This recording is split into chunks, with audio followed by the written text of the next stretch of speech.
الله الرحمن الرحيم.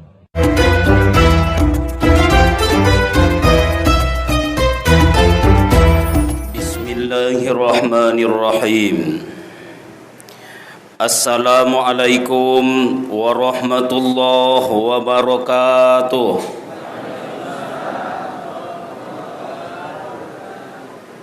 Alhamdulillahi rabbil alamin. Allahumma salli ala Muhammadin. Subhanaka la ilma lana illa ma 'allamtana innaka antal alimul hakim. La haula wala quwata illa billahil aliyyil azim. Bapak dan Ibu jamaah Masjid Nurul Musallin yang kami muliakan, dan semoga seluruh kita yang berhadir saat ini dimuliakan oleh Allah Subhanahu wa taala. Peristiwa kisah perjalanan Isra dan Mi'rajnya Nabi kita Muhammad sallallahu alaihi wasallam dijelaskan Allah Subhanahu wa taala di dalam Al-Qur'an yang mulia, tepatnya di dalam surat Al-Isra atau surat Bani Israel, surat yang ke-17, sesuai dengan jumlah rakaat yang dijemput oleh Rasul, diletakkan pada ayat pertama dan dimulai dengan kalimat subhana. A'udzubillahi minasyaitonirrajim. Bismillahirrahmanirrahim. Subhanallazi asra bi'abdihi lailan minal masjidil haram ilal masjidil aqsa allazi barakna haulahu linuriyahu min ayatina innahu huwas samiul basir. Maha suci Allah yang telah memperjalankan seorang hambanya pada satu malam dari Masjidil Haram ke Masjidil Aqsa. Kaum muslimin yang berbahagia, bila kita buka lembaran tafsir tentang surat dan ayat ini, surat dan ayat ini dimulai dengan kalimat subhana, yang artinya maha suci Allah. Di dalam ayat yang pendek ini, kata yang pendek ini ada dua pengertian.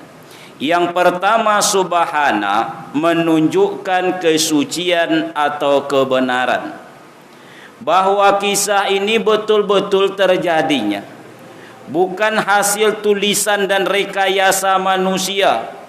Kisah ini bukan dongeng, bukan cerita Nina Bobo sebelum tidur, bukan kisah kancil dan buaya, apatah lagi kisah Upin dan Nipin. Ini betul-betul terjadi. Subhana, maha suci Allah, jauh dari kebohongan, terhindar dari kedustaan. Satu, menunjukkan kebenarannya. Yang kedua adalah menunjukkan keagungan atau kebesarannya. Sudah menjadi kebiasaan orang Arab, bila melihat sesuatu yang luar biasa, terlontarlah kalimat subhana atau subhanallah. Makanya kalau awak menengok yang luar biasa, maka ucapkanlah subhanallah. Nampak pemandangan indah, subhanallah. Nampak laut tak bertepi, subhanallah. Gunung tinggi menjulang, subhanallah. Jangan kalimat yang lain. Awak kadang-kadang nampak orang rancak, oma awak panggil oma. Nampak orang buruk, opa. Jadi na rancak-rancak oma, nemburuk-buruk apa? Tukarlah, Pak. Nampak yang luar biasa, subhanallah. Mulai bismillah, selesai alhamdulillah, terlanjur berbuat dosa, astaghfirullah. Berjanji awak, jangan swear, Pak, tapi insya Allah. Tukarlah hati-hati itu dengan fi amanillah, mudah-mudahan dalam lindungan Allah. Mendapat musibah, si anu meninggal dunia, inna lillah wa inna ilaihi rajiun. Sekarang orang hendak mudah-mudahan husnul khotimah, padahal yang meninggal perampok besar. Innalillah sajalah. Innalillah wa inna ilaihi rajiun. Jadi pertama menunjukkan kebenaran, yang kedua menunjukkan kebesaran. Kaum muslimin, peristiwa perjalanan Isra dan Mi'rajnya baginda Rasul merupakan sebuah perjalanan yang sangat luar biasa dibandingkan dengan perjalanan lain yang pernah dialami Rasul. Sebab kalau kita buka lembaran sejarah perjalanan hidup Rasul, beliau itu banyak mengalami perjalanan. Dari kecil sampai tuanya penuh dengan perjalanan. Umur 12 tahun saja sudah 4 negara yang beliau jalani. 4 negara. Awak sudah umur 50 tahun ke Jakarta pun ulun pernah. Termasuk ambo. Ulun pernah ke Jakarta. Kaum muslimin penuh dengan perjalanan. Seperti perjalanan beliau dari Mekah ke Madinah. Bahkan dibandingkan dengan perjalanan para nabi dan para rasul terdahulu. Nabi Adam alaihi salam itu diusir dari dalam surga. Qulnah bitu minha jami'a. Dikeluarkan dari dalam surga sampai menempati bumi ini berjalan.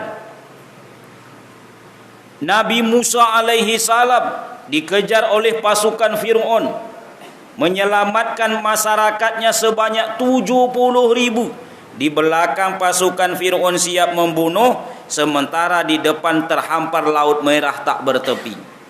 Mengadakan perjalanan. Nabi Ibrahim mengadakan perjalanan.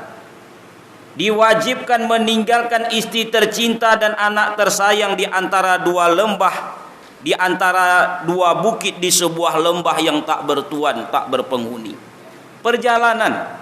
Nabi Isa mengadakan perjalanan, Nabi Yunus mengadakan perjalanan, dan termasuklah Isra dan Mi'raj ini pun sebuah perjalanan. Tapi bila dibandingkan dengan perjalanan lain tersebut, maka perjalanan ini sangatlah luar biasa. Dan beliau sukses, beliau berhasil, beliau berjaya dalam mengalami perjalanan ini. Kaum muslimin, mengapa beliau berhasil? Paling tidak ada 2 alasan. Yang pertama, karena perjalanan ini memang dipersiapkan oleh Allah. Yang kedua, Isra dan Mi'raj ini jelas tujuannya.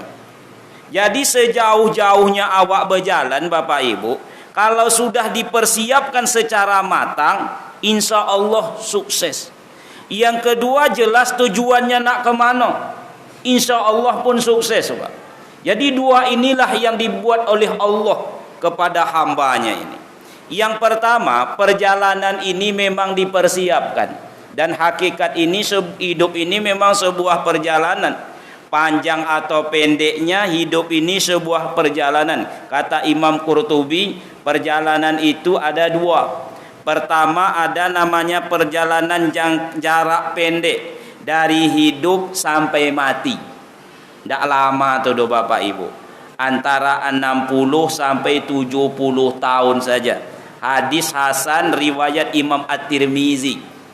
Antara 60 sampai 70 tahun dari hidup sampai mati, itu perjalanan pendek. Yang kedua perjalanan panjang. Kapan itu? Sejak kita masuk gerbang kematian, lalu masuk ke alam barzah, lalu temui yaumul mahsyar, kemudian yaumul hisab, yaumul mizan, menempuh sirat, terlempar ke neraka atau dimasukkan ke dalam surga atas rahmat Allah. Itu Pak, ribuan tahun. Ini perjalanan jarak panjang. Baik perjalanan itu jangka pendek atau jangka panjang, keduanya pasti butuh persiapan. Nah, Rasulullah itu memang dipersiapkan oleh Allah. Bukankah Rasul mengatakan malam itu? Kata Rasulullah, malam itu aku dibangunkan oleh malaikat Jibril. Aku dibawa ke sumur ke dekat Ka'bah. Kemudian di situ aku ditelentangkan di sebuah batu besar. Lalu dadaku pun dibelah. Mulai dari pangkal tenggorokan sampai ke pusar. Dikeluarkan isinya, lalu dibasuh, dibilas dengan air Zam-Zam. Sampai di sini awak berhenti dulu. Bukan saya berhenti ceramah, hendak. Ambil dulu sebuah pelajaran. Rupanya beginilah cara Allah kalau memperjalankan seorang hambanya, seorang kekasihnya. Sejauh apapun perjalanan, persiapan pertama itu memang bermula dari membersihkan hati. Tak ada sebuah pekerjaan ini yang lepas dari urusan hati. Apapun itu, baik Isra menghadap manusia atau Mi'raj menghadap Allah, semuanya perlu persiapan. Yang pertama yang dipersiapkan itu adalah hati. Cobalah Bapak Ibu tengok. Awak meninggalkan rumah, itu yang di rumah berpesan hati-hati di jalan. Padahal yang melangkah kaki. Seharusnya hendak kaki-kaki di jalan. Tapi nyatanya hendak hati-hati. Di jalan itu banyak tulisan yang mengingatkan awak, maaf jalan Anda terganggu, harap hati-hati. Masih hati ya Pak. Sampai di tempat kerja senang sama seseorang, itu jatuh hati. Kalau diterima senang hati. Kalau ditolak sakit hati, berakhir dengan patah hati. Kalau diterima kita suka dia mau, itu namanya sehati. Lahirlah anak si buah hati, anak nakal makan hati. Jadi tidak ada urusan ini yang lepas daripada hati. Hati ini kunci. Iza solahat, solahat jasadu kulluhu. Wa iza fasadat, fasadat jasadu kulluhu. Ala wahia qalbun. Ketahuilah kata Rasul, di tubuh kalian itu ada segumpal darah. Oh di siko Pak. Bila dia ini baik-baik seluruhnya, tapi bila yang satu ini bermasalah, yang lainnya ikut bermasalah. Ketahuilah kata Rasul, nama kunci itu adalah hati.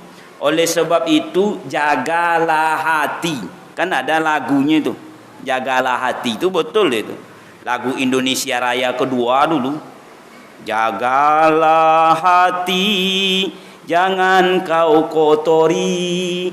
Jagalah hati, lentera hidup ini. Tidak ada urusan yang lepas dari hati. Kata Abu Hurairah, bila tubuh manusia bagaikan sebuah kerajaan diri. Berdiri awak di depan cermin,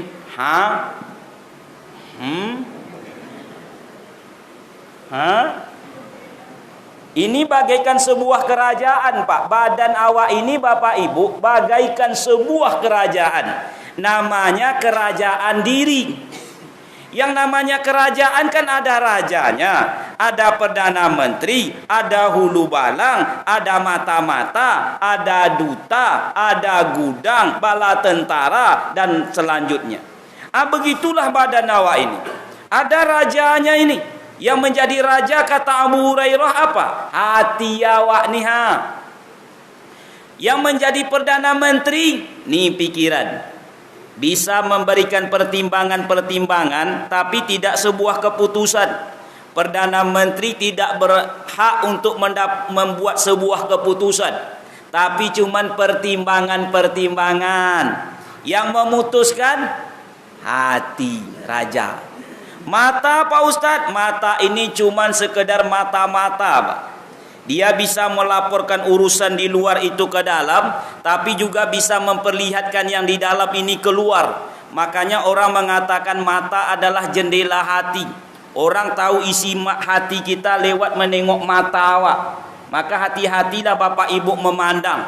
Mata ini isi hati awak. Orang baik biasa cara memandang baik. Orang bermasalah, matonya bermasalah. Ambo kalau ada jemaah menengok bentuk itu takut ambo.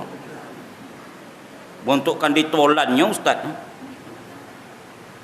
Dan saya biasanya kalau ada jamaah menengok seperti itu, saya lompati saja matanya, Pak. Saya tak tengok beliau.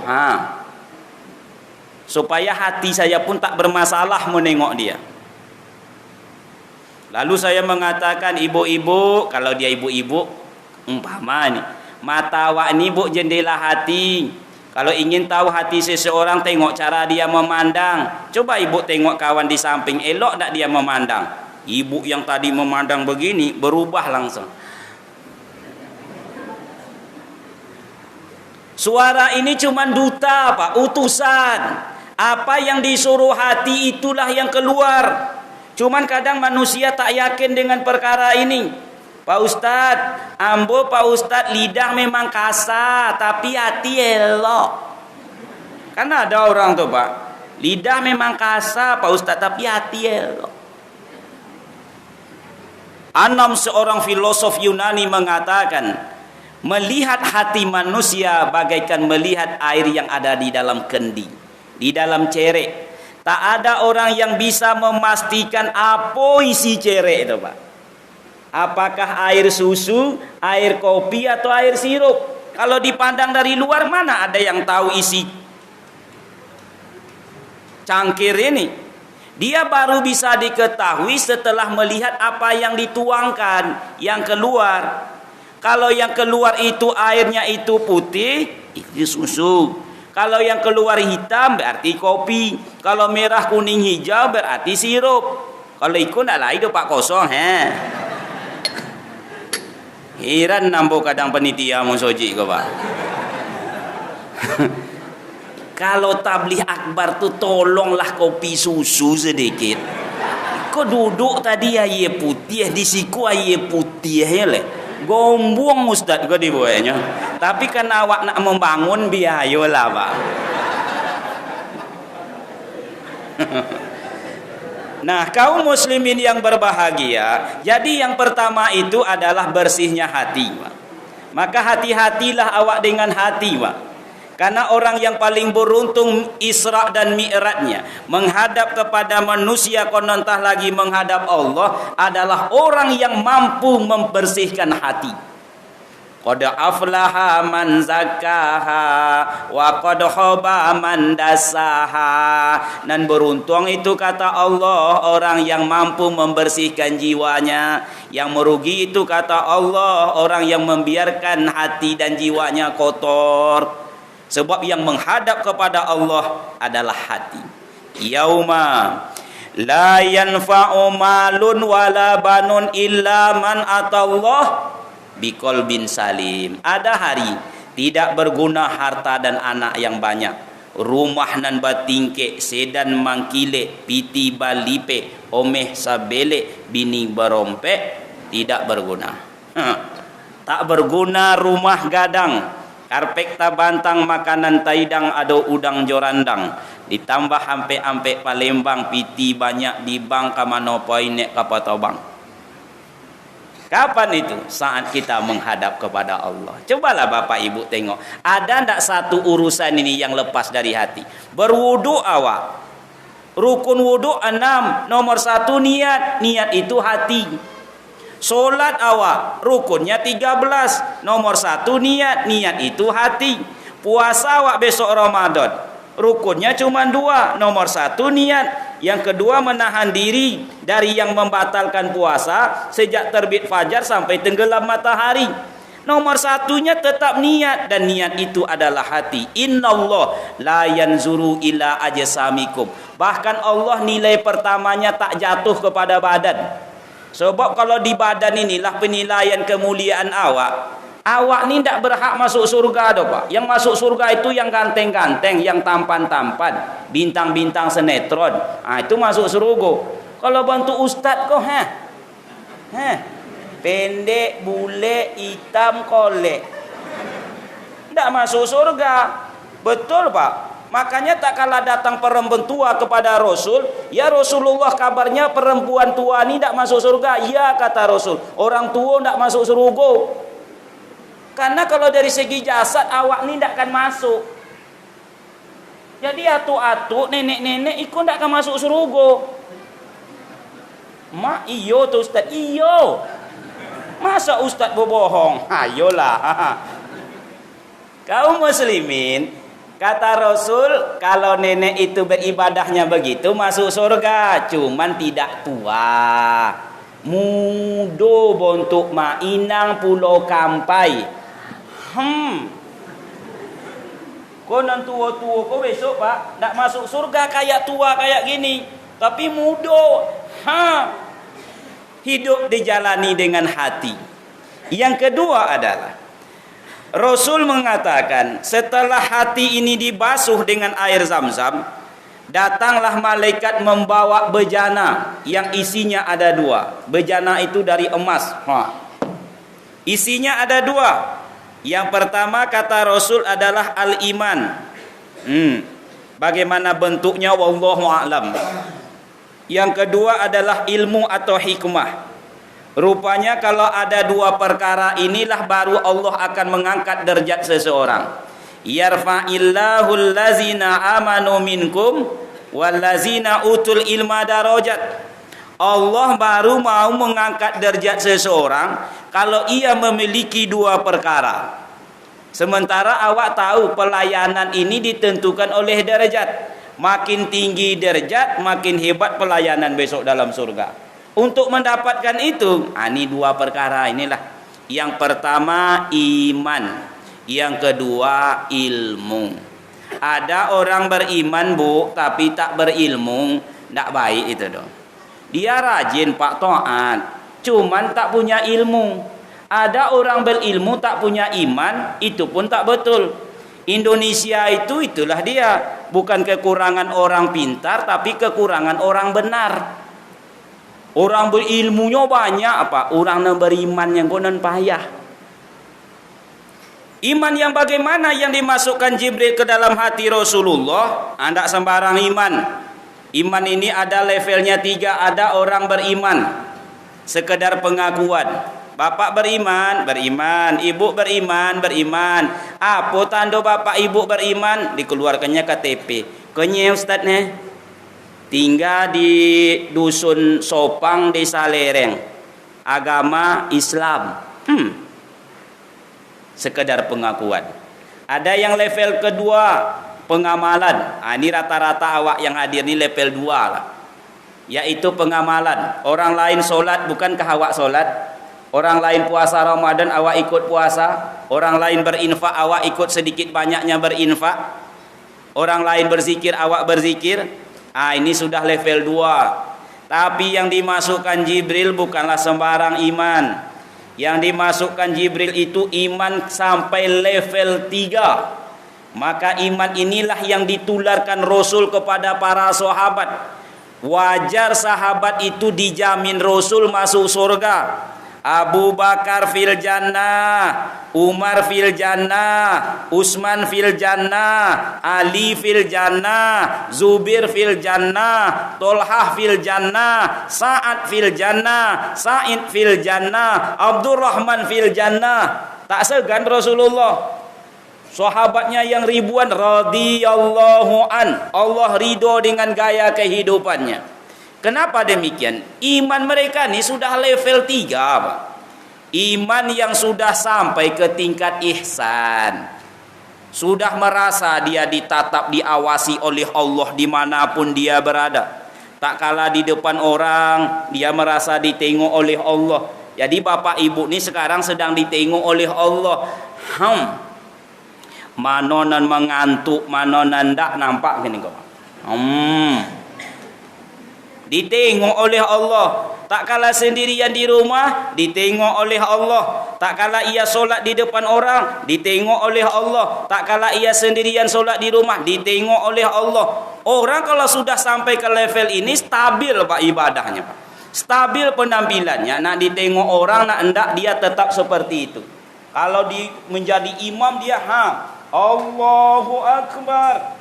Tak kala sampai di rumah dia tetap seperti itu. Allahu Akbar. Itu tandanya imannya sudah level 3. Tapi kadang ada kami ini, ustadz inilah umpamanya. Saya karena di depan orang bergaya sholat.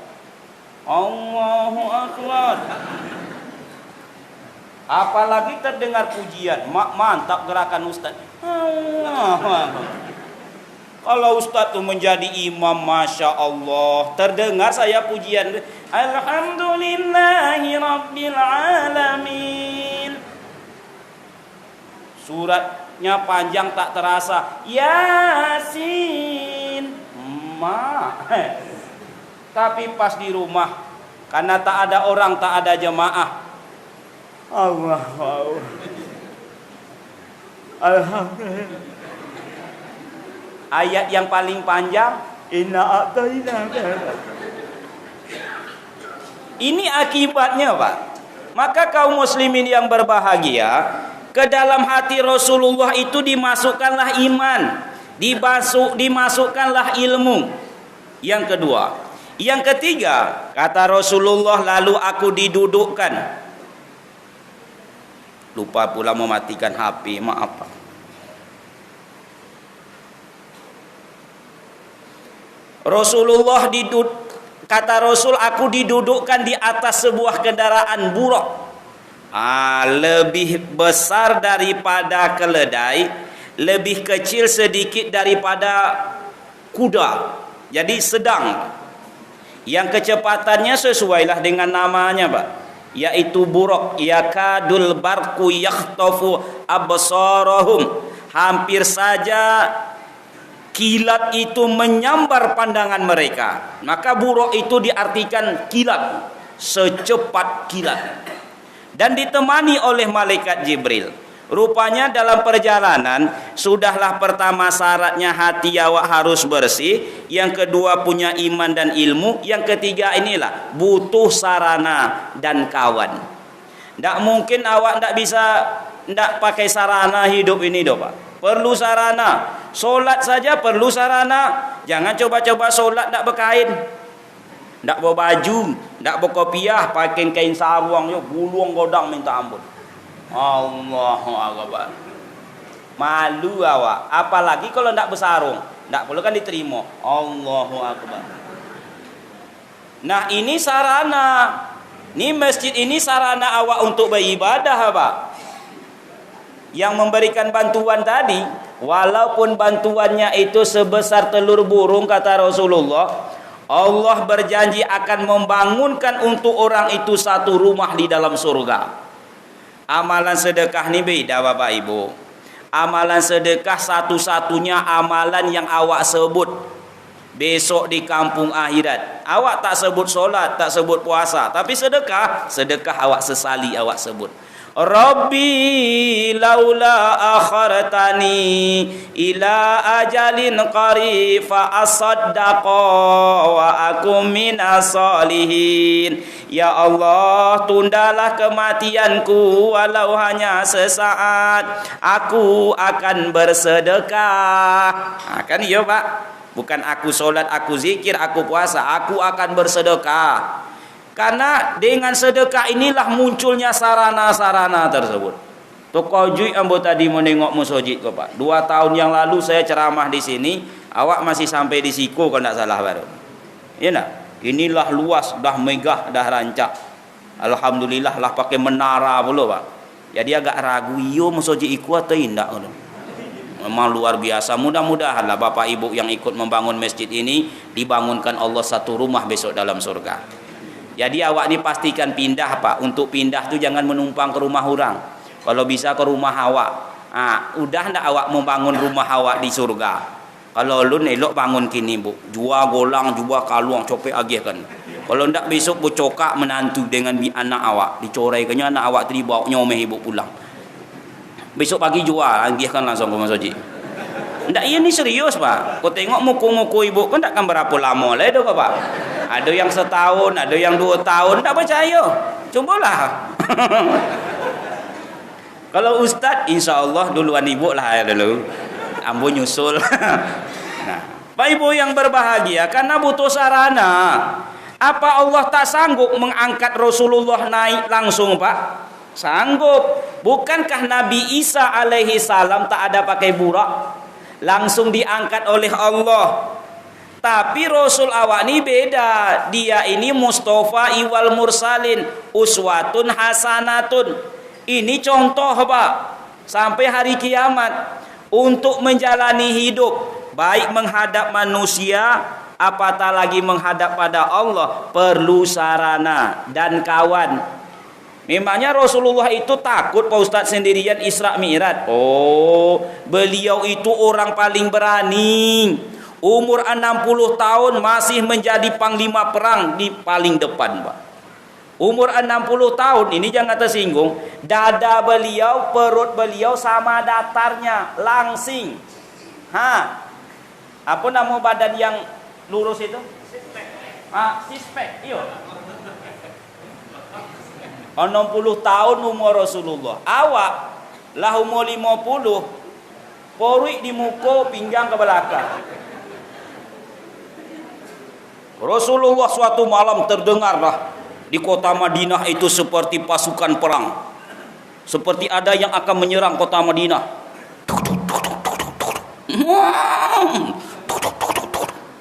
Heran sahabat, tak ada yang berani keluar. Apa yang terjadi? Rupanya Rasulullah sedang menguji ketangkasan badannya.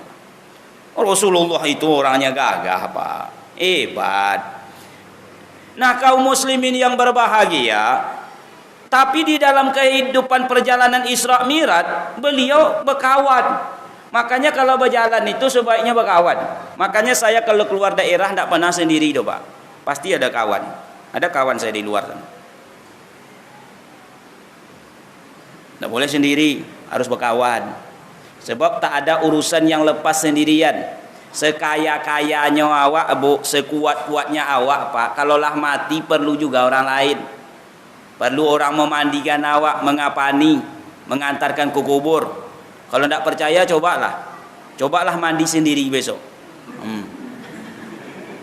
Hantu mandi, kapanilah sendiri, solatlah sendiri, poilah ke kubur sendiri. Untuk senyum saja awak butuh orang lain. Nah, urusan apapun akan selesai kalau bersama-sama. Kalau sendirian lah Bapak pengurus tadi menyelesaikan masjid nih, Pak. Kalau dia orang kaya betul mungkin selesai, Pak. Tapi awak tak dapat amal. Dia cuman dapat amal kalau seandainya betul-betul kaya betul. Perlu kebersamaan. Untuk senyum saja awak butuh orang lain. Memang senyum itu sedekah. Tapi kalau tidak ada kawan senyum, apa yang terjadi? Tubasumika fi wajhi wa akhika shadaqah. Senyum yang engkau lemparkan kepada seseorang itu sedekah, tercatat, Pak. Tapi syaratnya satu, harus ada kawan senyum. Jangan nampak beko tiang listrik. Nampak kandang ayam. Gilo awak disobai orang, Bapak Ibu. Nah, kaum muslimin yang berbahagia, jadi itulah persiapan yang dibuat oleh Allah untuk perjalanan hambanya ini. Baik Isra'nya menghadap manusia, konontah lagi Mi'rajnya menghadap Allah. Mengapa perlu persiapan tersebut? Cobalah kita tengok. Rasul menjelaskan. Nah, ini yang kedua lagi nih, Pak. Tak kala Rasul memulai perjalanan dari Masjidil Haram di Mekah ke Masjidil Aqsa di Palestina, kalau tanpa persiapan gagal perjalanan ini. Tapi Allah sudah tahu itu. Kenapa demikian? Besarnya tantangan yang dihadapi. Rasul mengatakan sewaktu mereka sedang dalam perjalanan, mereka dikejar oleh makhluk yang membawa api. Siapa itu Jibril? Itulah dia jin atau jin ifrit atau syaitan atau iblis. Dia mengejar kita. Rupanya Rasulullah dikejar oleh syaitan. Awak pun ini, Pak, kemana pergi juga dikejar oleh setan. Kemanapun awak berada, apapun yang awak lakukan, ada setan yang mengikuti. Jangankan saat sedang beribadah, sedang istirahat pun awak diikuti setan. Sedang berwudu ibadah, itu diikuti setan, tepat ada setannya itu, namanya setan walhan. Disuruhnya awak laju-laju berwudu. Jangan dibuka, apalagi terdengar suara. Orang yang menguap keluar suara itulah ketawa setan. Tuh banyak tuh, Pak. Di kode-kode kopi kalau menguap. Tengok dulu. Ayo untuk itu. Iya untuk itu. Saya bukan apa-apa. Nanti ceramahnya sampai ke sini. Bukankah Rasul itu dihadapkan dengan 2 minuman? Ikut cieknya Bapak caranya. Nah kalau kini kan dah ada 2, pas untuk alat peraga. Nah kan pas nanti itu Pak. Oh mak ikut nak iya. Iya makasih Pak. Oh Tuhan. Nah niko biar hamba bawa pulang. Dari rokan karao singgah di tarata tinggal lah mamakan nak membawa muagakkan bini nan tinggal. Dah. Sampai di mana ceramah kata Pak? Nah, sedang istirahat pun awak diikuti oleh setan. Ini sekarang nih Pak, awak ini sedang diikuti oleh setan nih. Sekarang ini ya. Dan senjata setan di dalam wirid ada 2. Mau diberitahu asal jangan tersinggung. Yang pertama yang harus awak ingat, senjata setan itu duri-duri kecil.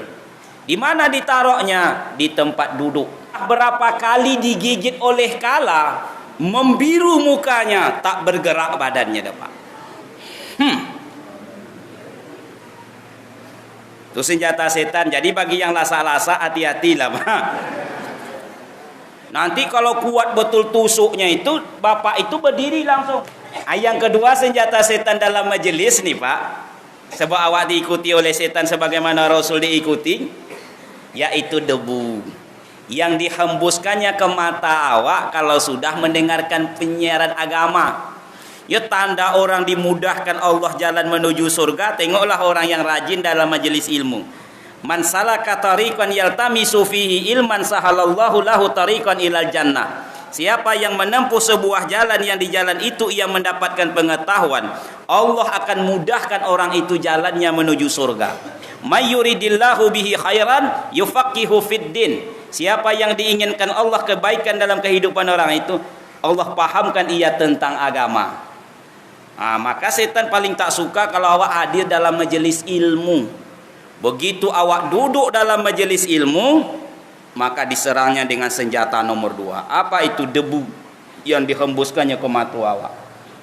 Maka begitu ustaz mulai assalamualaikum, baru assalamualaikum pembukaan Pak. Assalamualaikum warahmatullahi wabarakatuh, kata ustaz. Karena bapak ibu itu sudah diombuh matunya oleh setan, mengantuk nyelang. Waalaikumsalam warahmatullahi wabarakatuh. Lalu langsung. Sedangkan di dalam tidur saja awak diikuti oleh setan, apalagi dalam kehidupan sehari-hari. Sedang tidur pun bapak ibu ini diikuti oleh setan. Bukankah Rasul mengatakan mimpi-mimpi buruk itu datangnya dari setan? Mimpi dikoja anjing gilo, kucing gilo, kambing gilo, cacing gilo, pokoknya nan gilo-gilo. Letih badan awak Pak, capek tubuh ini. Terbangun awak, maka ucapkanlah ta'awuz, kata Rasul. Auzubillahi minasyaitonir rajim. Itu tandanya dia datang dari setan tuh Pak. Meludah ke kiri 3 kali. Cuman tengok tempat meludah dan tengok kadar ludahnya. Ini ludahnya ludah kecil, ada anginnya tak ada isinya. Tidak ada isinya, anginnya ada. Ludah kecil, jangan ludah besar. Ludah besar itu warnanya saja kuning kehijau-hijauan. Untuk mengeluarkannya ada suara ekstra. Tengok tempat meludah. Lah joleh laki awak di samping tangangah mulut. Ibu buang pula ke situ. Apa kelahi tu ngah malam ya Bapak. Rupanya awak dimanapun berada diikuti oleh syaitan. Kata syaitan berasal dari kata satona. Segala sesuatu yang menjauhkan dari kebenaran, termasuklah dia itu setan. Yang kedua, Rasul itu diikuti oleh seorang perempuan tua yang berdandan. Lah ini nenek-nenek uwa-uwa umur 65 tahun umpamanya. Lalu awak dandan, bukan tambah cantik Pak, tambah buruk. Kalau tak percaya, cobalah. Lai uak-uak si umur 70, cuba diagihnya pembiru kelupak mata, pelontik bulu mata, kemudian pipinya ku diagih merah-merah. Pembiru kelupak mata, suruh berdiri tengah malam je. Bontuk sundel bolong. Bukan tambah cantik. Siapa itu Jibril? Ini yang kedua. Itulah gambaran dunia. Dunia ini sudah semakin tua dan sebentar lagi kiamat. Ya namanya orang tua banyak sakit-sakitnya. Makanya dunia ini banyak sakit-sakitnya, Pak. Dan halal diharamkan orang, dan haram dihalalkan orang. Iya enggak? Banyak penyakit-penyakit kok gini. Tapi enggak usah awak sobek, Pak. Awak ceramah Isra Mi'raj je lah. Kaum muslimin yang berbahagia. Nah, dunia. Yang ketiga, dikejar dari kanan dan dari kiri ada suara memanggil-manggil. Siapa tu Jibril? Yang sebelah kanan itu orang Yahudi, yang sebelah kiri itu Nasrani. Setiap saat dia tidak akan pernah senang menengok perjalanan ke depannya Islam ini. Mereka akan menari awak, bukan lewat jasad, Pak, lewat visi dan misi mereka hari ini. Nah, kaum muslimin yang berbahagia, maka perlulah persiapan. Ini yang pertama. Yang kedua, Rasulullah sallallahu alaihi wasallam dimi'rajkan, di Isra dan dimi'rajkan, ada tujuan yang sangat jelas. Terbayang tak Bapak Ibu kalau seandainya persiapan sangat matang, tapi tujuan tak jelas. Koper sudah disiapkan, pakaian sudah sedia, uang sudah, kendaraan sudah. Nak ke mana, Pak? Tak ada Pak Ustaz. Sekedar menyiap-nyiapkannya. Ya harus jelas tujuannya nak ke mana. Isra Mi'raj ini dijelaskan Allah tujuannya. Linuriyahu min ayatina. Untuk kami perlihatkan sebahagian besar tanda-tanda kekuasaan kami. Ditengokkan oleh Allah. Sebab hidup ini memang harus jelas tujuan. Cobalah tengok Bapak Ibu. Allah ciptakan berbagai suku, tapi jelas tujuannya. Kembali kepada kajian kita. Memang hidup ini harus jelas tujuannya. Allah jelaskan untuk apa Rasulullah diisra dan dimi'rajkan oleh Allah, diperjalankan dan dinaikkan. Linuriyahu min ayatina, supaya kami tengokkan sebahagian daripada tanda-tanda ayat-ayat kami, tanda-tanda kebesaran kami. Apa yang dilihatkan? Tak semuanya. Antara lain Rasul menjelaskan bahwa beliau diberjumpakan dengan orang-orang yang luar biasa, para nabi. Di langit pertama kata Rasul, aku jumpa Adam alaihi salam. Dia tengah duduk di sebuah kursi. Orangnya tinggi, ada riwayat mengatakan tinggi Adam itu 250 meter. Siapa tu Jibril? Itulah dia Adam alaihi salam. Tak kala dia menengok ke kanan dia tersenyum. Tak kala dia menengok ke kiri dia bersedih. Jangan Bapak sedih dah Pak ya. Sudah takdir juga ini. Kenapa dia menengok ke kanan tersenyum? Karena dia menengok arwah-arwah, ruh-ruh dari anak cucunya yang bakalan akan masuk surga. Maka dia senang, Pak. Nabi Adam tu sendiri senang kalau anak cucunya ini masuk surga. Karena beliau sudah mengalami tinggal di dalam surga. Ya Adam muskun anta wa zaujukal jannah. Adam, tinggallah engkau bersama istrimu di dalam surga. Senang hati Adam. Kenapa dia menengok ke kiri bersedih? Dia sedih menengok ruh-ruh anak cucunya yang bakalan masuk ke neraka. Tapi tak ada hubungan dengan tempat duduk sekarang dah Pak ya. Kami itu Pak Ustaz enggak dah Pak. Contoh saja. Di langit kedua, beliau mengatakan jumpa dengan Isa alaihi salam dan Yahya alaihi salam. Ini kedua-duanya anak muda. Coba tengok pandainya Allah. Kalau di langit pertama dijumpakan dengan orang paling tua, ya enggak Pak? Di langit kedua dijumpakan dengan rasul-rasul paling muda. Ya Rasul yang 25 orang tu yang paling muda yang cepat meninggal di dua inilah Pak. Nabi Isa alaihi salam dan Nabi Yahya alaihi salam. Makanya orang tua ini tak boleh melepaskan peranan anak muda. termasuk nih Pak komunitas maghrib mengaji. Yang besok ada lagi gerakan solat subuh berjamaah, kan ada tuh Pak, GSSB. Itu di kota-kota sudah mulai aktif itu. Nah, sebab kehidupan ini tak akan lepas dari peran anak muda. Untuk gotong royong kan perlu anak muda, ya enggak Pak? Mengangkat-angkat semen. Cobalah orang-orang tua tu diangkat. Kalau enggak tuh sungguh apa aja kan. Hari besok cobalah gotong royong Pak, kumpulkan untuk umur 70 suruh ngecor tiang manji tumbang yang melayaninya nenek-nenek.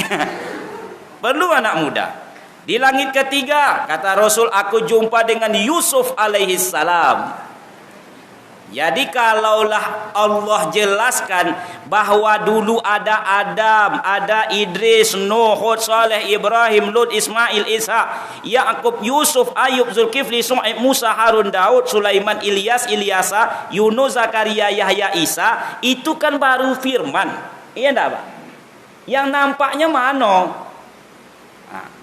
Mana dia manusianya? Inilah dia dalam peristiwa Mi'raj.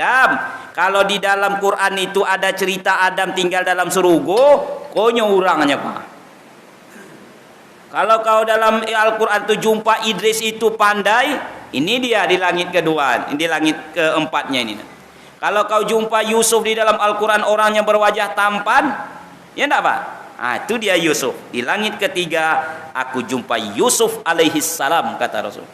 Dia diberi Allah, dianugerahi oleh Allah wajah yang rupawan. Saking gantengnya Nabi Yusuf itu pernah dicoba betapa tampannya itu. Dikumpulkan Zulaikha, perempuan-perempuan di Mesir itu disuruh membuka buah-buah dia berkulit. Kemudian disuruhlah Yusuf melintas. Yang tadinya di sini kemari. Oh Tuhan, gantengnya tak terasa. Begitu tampannya Yusuf itu Pak. Tapi Rasul masih mengatakan, dan Yusuf itu mendapat separuh ketampananku. Bapu kiro-kiro gantengnya Nabi awak tu Bu. Sahabat menjelaskan di dalam kitab Syama'il karangan Imam At-Tirmizi, suatu malam aku keluar rumah. Waktu itu bulan purnama, bulan sedang purnama. Rasul tengah berada di luar rumah berpakaian merah dari negeri Yaman. Lalu aku coba membandingkan, memandang wajah Rasul dan memandang bulan yang sedang purnama. Ternyata wajah Rasul jauh lebih memukau. Jadi Bapak Ibu, kalau buka lembaran sejarah para Rasul, seluruh Rasul itu semuanya manusia yang tampan. Paling tampan di generasinya, paling gagah, paling hebat, paling kuat. Sejak dari Adam sampai Nabi Muhammad SAW. Tidak ada yang mengatasi Pak. Umpamanya ada sahabat lebih tampan dari Rasul, tidak ada. Rasul itu tampannya itu Yusuf separuh cuman ketampanannya. Rasulullah penuh. Wajarlah kalau si Aisyah itu kadang cemburu dia kepada Nabi Muhammad itu. Sangat tampannya. Jadi Rasul-Rasul dahulu tampan. Begitu juga dengan para ulama, para utusan sebaiknya tampan. Jadi kalau ada utusan itu sebaiknya tampan. Para ustadz, sebahagian ada yang tampan, sebahagian enggak. Kalau ustadz atau seorang bapak ibu lah menilai ambo. Tengoklah dulu.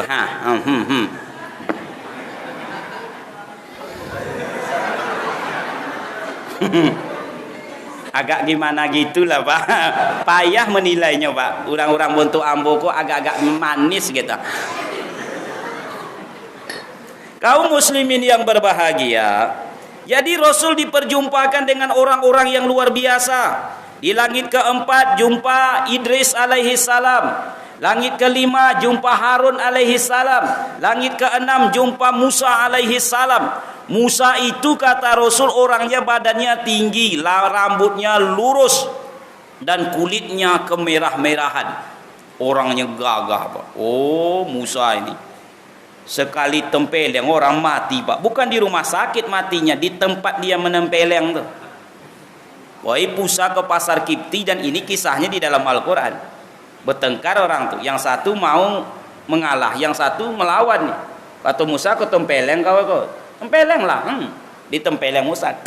Orang itu tumbang, mati di tempat. Coba bayangkan kuatnya.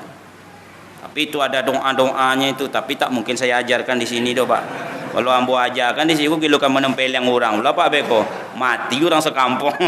Datanglah ke rumah, penuhi syarat. Di langit ketujuh, Rasulullah jumpa dengan bapaknya para nabi. Itulah dia Ibrahim alaihi salam. Dia tengah bersandar di Baitul Ma'mur, satu masjid yang ada di langit ketujuh sana, namanya Baitul Ma'mur. Orang-orang yang luar biasa. Beliau dijumpakan dengan tempat yang luar biasa, linuriyahu min ayatina, tempat yang luar biasa. Tak ada tempat yang lebih luar biasa kecuali dua tempat ini. Pertama adalah surga, yang kedua adalah neraka. Sebab itulah tempat awak besok berlabuh, Pak. Awak yang berkumpul dalam rumah Allah ini, kalau tak ada di dalam surga, Bu, tak payah mencarinya besok. Tengok dalam neraka, Pak. Insya Allah jumpa. Mano apa yang biasa duduk di situ tu ya, kok ndak ada di dalam surga. Tengok dalam neraka, emak lah hangui kawan kau. Tapi kalau tidak ada di dalam neraka, insya Allah dia sudah sampai ke dalam surga. Mudah-mudahan awak ini semuanya dimasukkan Allah ke dalam surga. Sebab tempat cuma duanya, besok mau tak mau, suka tak suka, terpaksa atau rela, awak memang harus pilih surga itu. Dan Bapak Ibu kalau besok tak menengok saya di dalam surga, tak menengok Bapak yang membawa acara dari piti ke piti tadi, dari hati ke hati tadi, tak ada dalam surga, kami umpamanya ini ya, tengok di surga yang lebih tinggi. Jangan copet tengok ke neraka doh, Pak. Takut juga kami. Mana tahu kami jauh sudah naik ke atas. Mudah-mudahan lah. Bapak Ibu yang berbahagia, hari ini awak tidak tertarik dengan surga, padahal Allah sengaja ditengokkannya kepada Rasul. Supaya apa tuh, Pak? Supaya surga ini jangan cuma sekedar tinggal cerita. Kan sekarang masih tinggal cerita, Pak. Belum pernah ada yang nampak. Nih, ku utus Rasul kalian, makku tengokkan surga yang kalian ceritakan itu, bahwa surga itu mala ainun ro'at, saking indahnya belum pernah nampak oleh mata. Merdu irama dalam surga, wala uzunun sami'at, belum pernah terdengar oleh telinga. Uniknya bangunan surga ini, kan masjid ini kan dah bagus nih, Pak, udah unik. Wala khatara fi qalbil basar, belum pernah terbayang oleh hati awak. Gimana tuh, Pak? Serba indah, serba megah, serba wah. Itulah dia surga. Cuman sekarang awak belum nampak. Ditampakkan kepada Rasul Muhammad. Itu dia surga. Tengok. Ditengokkan neraka. Bagaimanapun juga hari ini awak kan belum nengok neraka itu. Rasul menengok. Nampak neraka.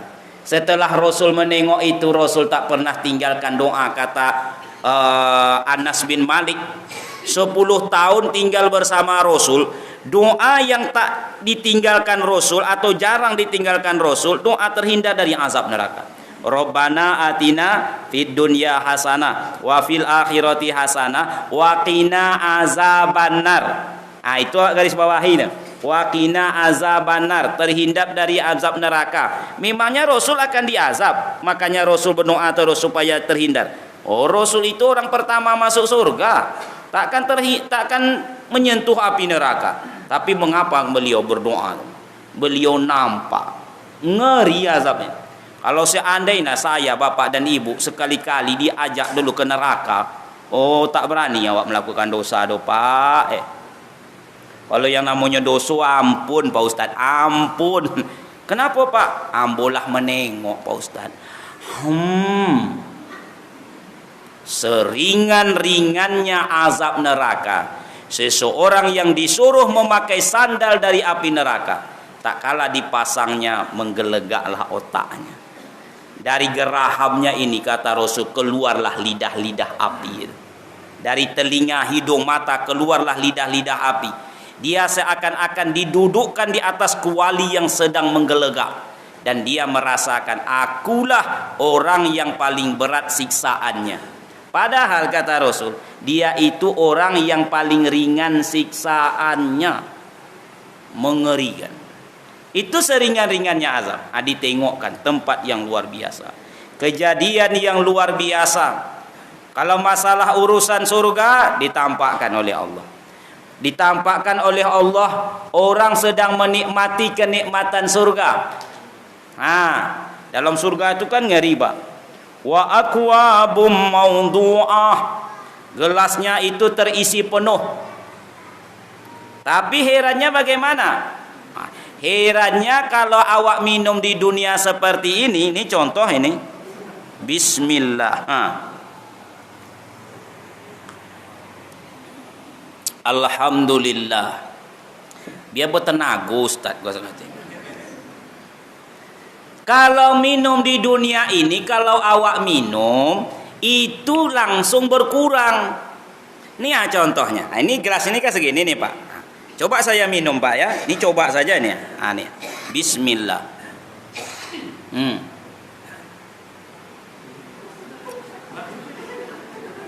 Alhamdulillah. Kan kosong.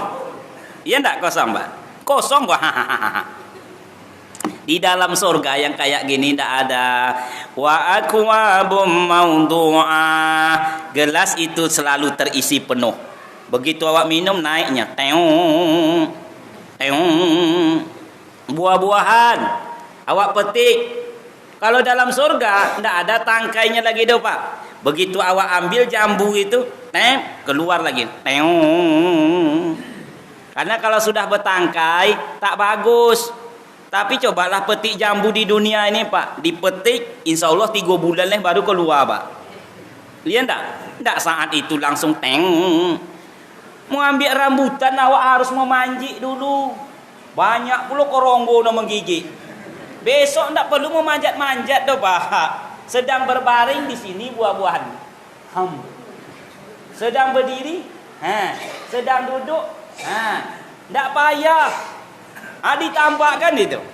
Orang yang sedang menikmati kenikmatan surga. Bahkan Rasul menjelaskan hadis sahih riwayat Imam Bukhari.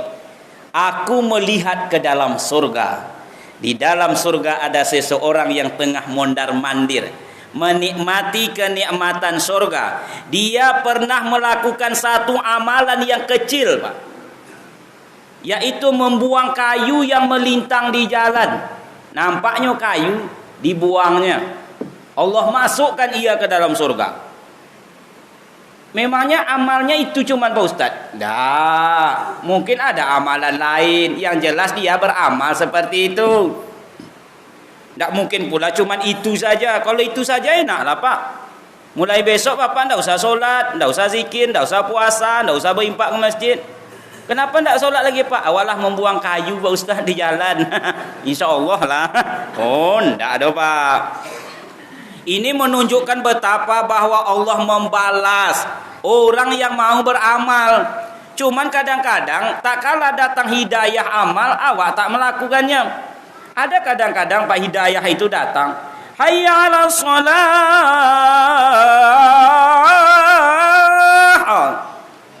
Itu kan hidayah. Didengarkan Allah suara azan tuh. Cuman awak kadang-kadang menjawabnya bukan la haula wala quwata illa billah, tapi bekoselah. Sebentar lah, duluan lah, bilo-bilo lah. Allah memperlihatkan ada orang yang sedang digunting lidah. Siapa itu ya Jibril? Itu contoh umatmu. Para mubalik, para ustadz, para guru, para dosen. Ini jangan tersinggung nih Pak ya. Pokoknya yang keterampilannya di sini kalau tak seimbang dengan apa yang diamalkannya, ini besok digunting. Guru yang mengatakan anak-anak kami kita sholat ke masjid, sementara gurunya tak ke masjid, naik Pak. Apalagi kami ustadz nih, bapak-bapak, ibu-ibu sholat subuh. Awak harus subuhnya ke masjid. Man shalla subha fi jama'atin fa ka'annama shalla laila kullahu. Yang ikut solat subuh berjamaah seakan-akan solat sepanjang malam. Ustaznya jago jam 7 pagi. Rasulullah sallallahu alaihi wasallam melihat ada orang yang menggarut-garut badannya pakai kuku tembaga. Jadi apa yang ditengokkan oleh Rasul, walau ditengokkan Allah walaupun tidak seluruh, tapi dosa ini dosa abadi, Pak. Dosa yang berlaku sejak dulu sampai akhir zaman. Di akhir zaman ini dosa itu tetap berlaku. Sekarang kan masih banyak juga orang tak sesuai bicara dengan kenyataannya. Iya enggak, Pak? Ada. Kata orang, Bapak Ibu, ada negara yang banyak ngomongnya, banyak kerjanya. Itu mana tuh? Negara Amerika. Kata orang begitu. Yang kedua, ada negara itu yang banyak ngomongnya, sedikit kerjanya. Mana itu? India. Yang ketiga, ada negara itu sedikit ngomongnya, banyak kerjanya. Itu katanya, kata orang, tapi saya tak tahu hasil penelitiannya. Jepang, Pak. Sedikit bicaranya, banyak kerjaan. Jepang. Ada negara itu yang bicaranya tak sesuai dengan kerjanya. Nah, itu Bapak lah yang menjawabnya itu. Nanti saya tidak enak pula. Banyak dia ngomongnya tapi tak sesuai dengan kerjanya. Pak Ibu yang berbahagia, artinya banyak janjinya tapi tak ada ditepatinya. Tapi di Indonesia ini orangnya baik-baik semuanya, Pak. Elok-elok. Tampak kan itu, Pak? Orang yang menggarut-garut dengan tembaga siapa? Inilah orang yang kata Jibril yang suka menyebut keburukan saudaranya. Hati-hati, Bu. Pekerjaan yang paling mengasihkannya itu menggibah inilah, Pak. Menyebut keburukan orang. Oh, enaknya minta ampun, Pak. Dia kalau hidup ini mencari salah ini paling enak. Siapapun orangnya bisa mencari salah, Pak. Yang tak bisa itu membuat kebenaran. Saya pernah mengatakan tiang masjid itu, Pak, bulat dari emas, itu pun masih disalahkan orang juga. Dari emas tiang itu bulat elok masih disalah. Tiangku dari Yomeh kok bulat ya. Coba kalau petak, dibuat petak, kok petak bona ya. Seharusnya agak runciang sengene. Dibuat runciang, terlalu runciang. Menyalahkan ini paling enak, apa? Makanya jangan terlalu sering mendengarkan orang yang suka menyalahkan, karena prestasi orang seperti itu kurang biasanya. Menjadi imam, kalau menjadi imam nih payah nih, Pak. Cobalah kalau tak percaya. Yang enak itu menyalahkan imam. Imam awakku panjang ayat minta ampun. Besok dibuat ayatnya pendek, la ilaha illallah, pendeknya lagi. Tak sempat baca Fatihah sudah rukuk. Salah juga nya, Pak. Ada imamnya suaranya bagus, lagunya irama Mekah Madinah. Kalau hati suka menyalahkannya, pasti salahnya yang tahu. Irama bergaya kali membawa nih. Irama desa dusun Sopang aja lah dibuat. Bismillahirrahmanirrahim. Alhamdulillahirabbil alamin. Nih, alhamdulillahirabbil alamin. Bergaya kali lah. Akhirnya besok lurus saja. Bismillahirrahmanirrahim. Alhamdulillahirabbil alamin. Tak ada imam yang lebih buruk darinya kalau salah ini, Pak. Ini, Pak, mendengarkan ceramah ini pasti ada kurang dan lebihnya. Satu sisi ada lebihnya, satu sisi ada kurangnya. Tapi orang yang suka menyalahkan lebih banyak salahnya. Ustadz malam tadi lasaknya minta ampun, salah.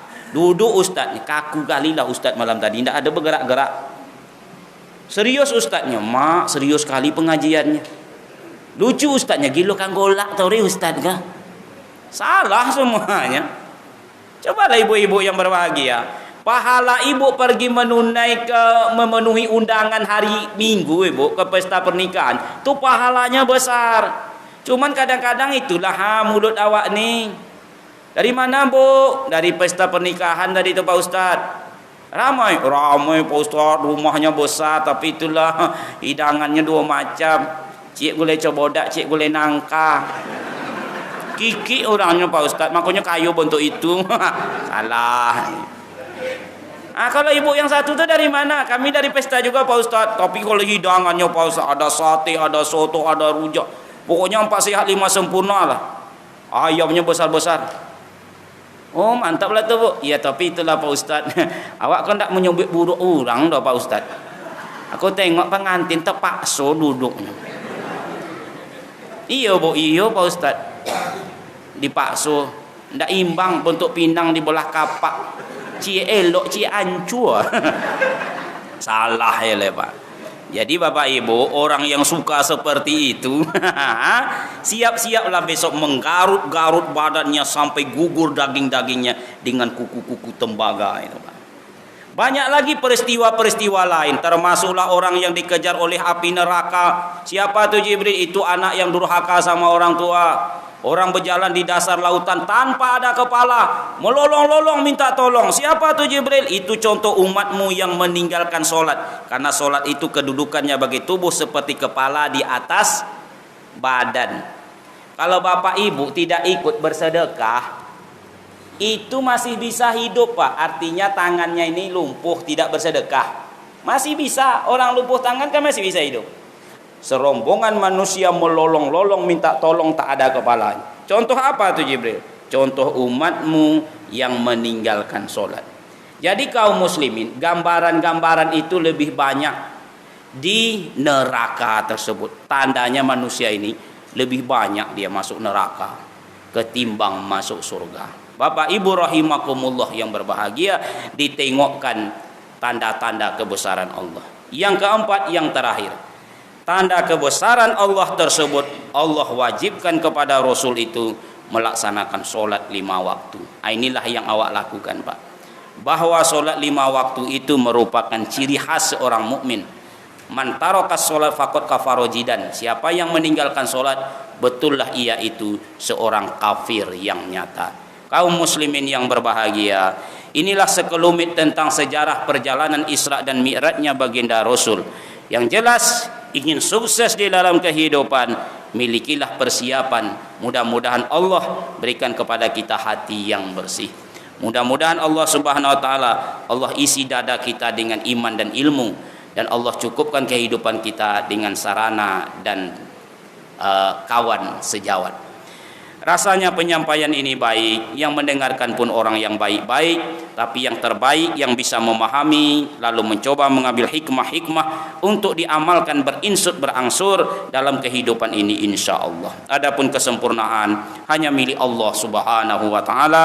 Kekurangan kejanggalan berlabuh pada diri manusia. Kepada Allah kita memohon ampunan, kepada manusia kita wajib saling memaafkan. Kita tutup dengan membaca doa kifarah majelis.